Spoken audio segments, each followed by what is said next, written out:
सरकार नेहमीच शेतकऱ्यांच्या मागे उभं राहिलेलं आहे ठामपणे. आणि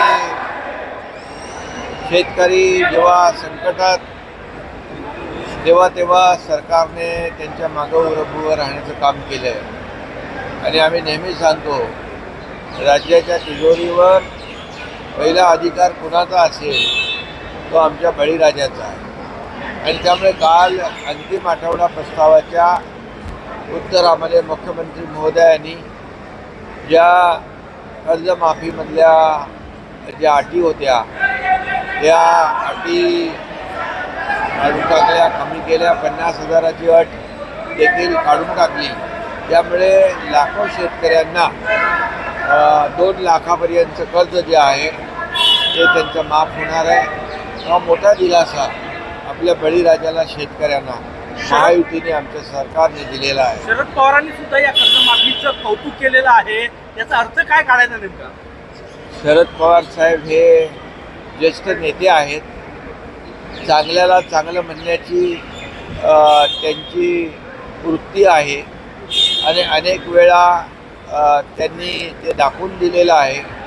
परंतु काही लोक जे आहेत, सरकारने किती चांगलं काम केलं तरीसुद्धा त्याला सरकारवर आरोप करण्याचं, टीका करण्याचं, जे काही खोटं बोला पण भेटून बोला, अशा प्रकारची वृत्ती काही विरोधी पक्षातल्या लोकांची आहे.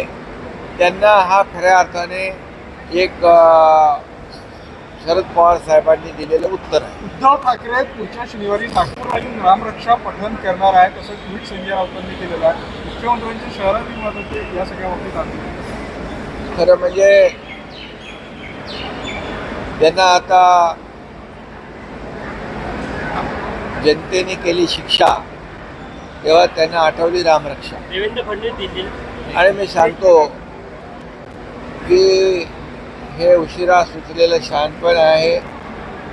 आणि त्यांना कळलं आहे की जो राम का नहीं वो किसी काम का नहीं. आणि हिंदुत्व हे काही आपण जसं टी शर्ट बदलतो तसं हिंदुत्व बदलता येत नाही. ते मनातून असावं लागतं. बाळासाहेबांचे विचार जेव्हा त्यांनी सोडले तेव्हाच त्यांचं राम रक्षा असू द्या, अयोध्या मंदिरावर अनेक वेळा टीका करणाऱ्यांनी आता रामरक्षा म्हणणं एक मोठा विनोद आहे.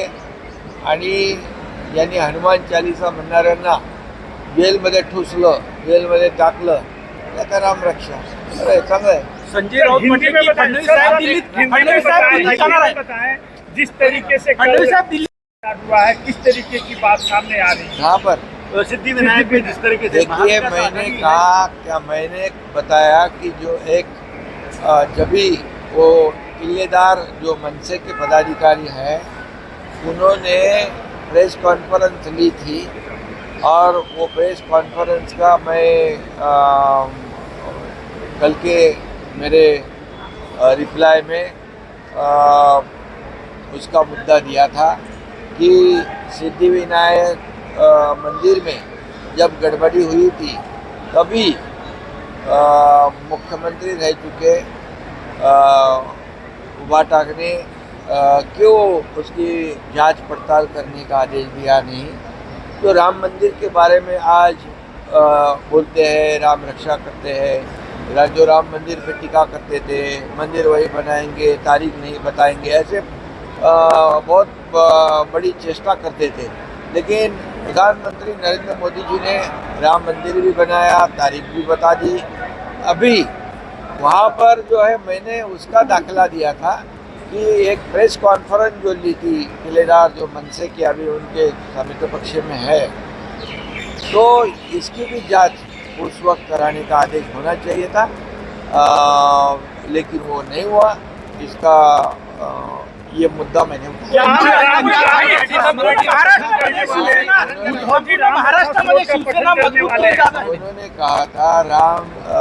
उन्होंने कहा था किलेदार जी ने, मनसे के लीडर ने, कि सिद्धिविनायक को धोके और वहाँ पहुँचते थे खोखले।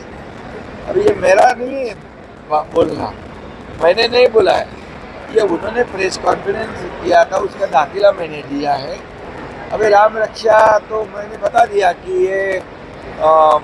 ये तमाम करोड़ों राम भक्तों की एक आस्था का विषय है, श्रद्धा का विषय है।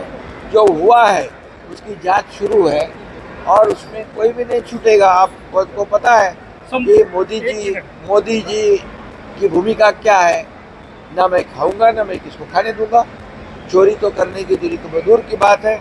इसलिए मोदी जी और योगी जी जिन्होंने इसमें गलत काम किया होगा उनको जेल में, बिल्कुल जेल के सलाखों के पीछे अंदर डाल देंगे।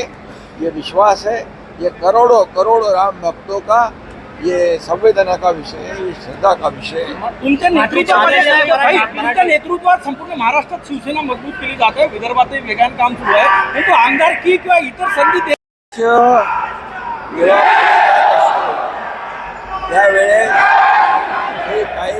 जी काही समीकरणं आहेत पक्षवाढीसाठीच करावी लागतात आणि पक्ष वाढला तर सर्व कार्यकर्त्यांना संधी देता येते।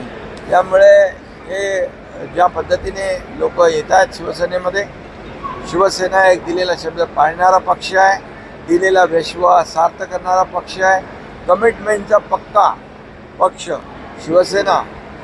एकनाथ शिंदेवर लोकांचा विश्वास आहे म्हणून लोक